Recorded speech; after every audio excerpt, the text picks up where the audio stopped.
Halo, apa kabar sobat semangat pagi?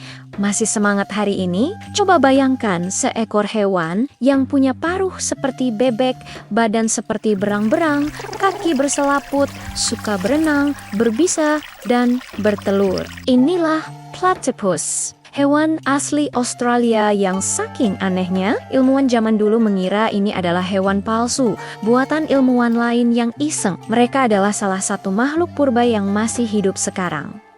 Platypus adalah satu-satunya mamalia yang menyusui. Induk platypus tidak memiliki puting susu. Mereka mengeluarkan susu melalui pori-pori kulit di perut mereka seperti berkeringat, yang kemudian dijilat oleh anak-anaknya. Platypus jantan memiliki taji di kaki belakangnya yang mengeluarkan racun. Racun ini tidak mematikan bagi manusia, tetapi menyebabkan rasa sakit luar biasa. Platypus adalah bioindikator murni untuk lingkungan. Artinya, mereka hanya bisa hidup di air yang benar-benar bersih. Jika air tercemar sedikit saja, mereka akan mati. Lalu, apa jadinya jika makhluk ini harus hidup di selokan kota yang penuh sampah plastik? Ini adalah kisah nyata dari Hobart, Tasmania di awal tahun 2020.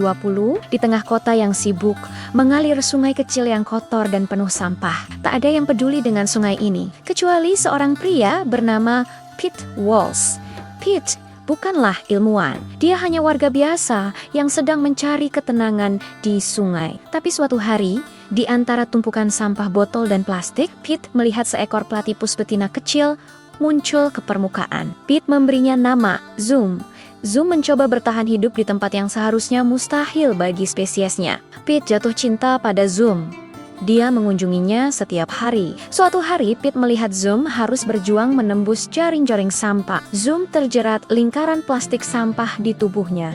Plastik itu mengiris kulitnya, membuatnya sulit berenang, dan bila dibiarkan dapat membunuhnya. Pete kemudian membebaskan Zoom, tapi dia tidak berhenti di situ. Demi Zoom, Pete berubah menjadi penjaga platypus. Dia mulai membersihkan sungai itu sendirian. Dia mendokumentasikan kehidupan Zoom dan menunjukkannya kepada warga kota. Warga Hobart terkejut. Mereka tidak tahu ada hewan seajaib itu hidup bersama mereka. Kisah Zoom menjadi viral. Ratusan orang akhirnya turun tangan membantu Pete membersihkan sungai. Zoom, si platypus kecil itu, tanpa sadar telah menyatukan seluruh kota untuk membersihkan sungai. Kita tidak butuh gelar sarjana untuk menjadi pahlawan lingkungan. Kita hanya butuh hati yang peduli, seperti Pete dan Zoom. Terima kasih sudah menonton. Bagikan video ini jika kamu peduli.